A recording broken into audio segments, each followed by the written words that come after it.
Hello everyone, this is family fashion Virajpet. ಇವತ್ತು ನೋಡಿ ಹೊಸ ಹೊಸ ಕಲೆಕ್ಷನ್ ತಗೊಂಡ್ಬಂದಿದ್ದೀನಿ. ಇದೆಲ್ಲ ಪ್ಯೂರ್ ಕಾಟನ್ ಅಲ್ಲಿ ನಿಮ್ಗೆ ಒಳ್ಳೆ ಒಳ್ಳೆ ಡೈಲಿ ವೇರ್ದು, ಫಂಕ್ಷನ್ ವೇರ್ದು, ಒಳ್ಳೆ ಒಳ್ಳೆ ಫಾರ್ಮಲ್ ಶರ್ಟ್ಸ್, ಲೇಡೀಸ್ ಶರ್ಟ್ಸ್ ಇದೆಲ್ಲ ನಿಮಗೆ 50% ಆಫರ್ ಅಲ್ಲಿ 599, 699 ಆ ರೇಂಜ್ ಅಲ್ಲಿ ಬರುತ್ತೆ. ನೋಡಿ ಒಳ್ಳೆ ಒಳ್ಳೆ ಕಲೆಕ್ಷನ್, ಲೆಂತ್ ಪ್ಯಾಟರ್ನ್ ಬರುತ್ತೆ. ಇದು ಬಂದ್ಬಿಟ್ಟು ಇಂಪೋರ್ಟೆಡ್ ಮೆಟೀರಿಯಲ್ ಬರುತ್ತೆ, ಕೊರಿಯನ್ ಮೆಟೀರಿಯಲ್ ಇದು. ಇದರಲ್ಲಿ ತುಂಬಾ ಕಲೆಕ್ಷನ್ ಇದೆ, ತುಂಬಾ ಕಲರ್ಸ್ ಬೇರೆ ಬೇರೆ ಇದೆ. ಇದೆಲ್ಲ ನಿಮ್ಗೆ ವೇರ್ ಮಾಡಿದ್ರೆ ಅಷ್ಟು ಒಳ್ಳೆ ಗುಡ್ ಫೀಲ್ ಬರುತ್ತೆ, ಅಂದ್ರೆ ಅಷ್ಟು ಚೆನ್ನಾಗಿದೆ ವೇರ್ ಮಾಡಕ್ಕೆ.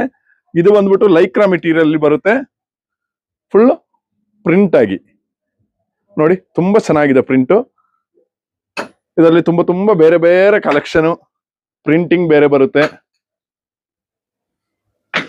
ತುಂಬಾ ಚೆನ್ನಾಗಿದೆ ನೋಡಿ. ಲೈಟ್ ವೆಯ್ಟ್ ಆಗಿ ತುಂಬಾ ಒಳ್ಳೆ ಮೆಟೀರಿಯಲ್, ವಾಷಿಂಗ್ ಅಲ್ಲಾಗ್ಲಿ ಯಾವುದೇ ಪ್ರಾಬ್ಲಮ್ ಬರಲ್ಲ. ಇದು ನಿಮ್ಗೆ ಹಾಕಿದ್ರು ಅಷ್ಟೊಂದು ಸ್ವೆಟ್ ಆಗಲ್ಲ, ಅಂದ್ರೆ ತುಂಬಾ ಚೆನ್ನಾಗಿದೆ, ಲೈಟ್ ವೆಯ್ಟ್ ಆಗಿ. ಇದು ಇಂಪೋರ್ಟೆಡ್ ಮೆಟೀರಿಯಲ್ ಬರುತ್ತೆ, ಫುಲ್ ಸ್ಟ್ರೆಚ್ ಮೆಟೀರಿಯಲ್ ಇದೆಲ್ಲ ತುಂಬಾ ಡಿಫ್ರೆಂಟ್ ಡಿಫ್ರೆಂಟ್ ಕಲೆಕ್ಷನ್ ಇದೆ. ಇದು ಬಂದ್ಬಿಟ್ಟು ಲೈಕ್ರಾ ಮೆಟೀರಿಯಲ್ ಬರುತ್ತೆ, ತುಂಬಾ ಚೆನ್ನಾಗಿದೆ. ಒಂದು ಬರ್ನಾಕು ಅನ್ಸ್ಬೇಕ.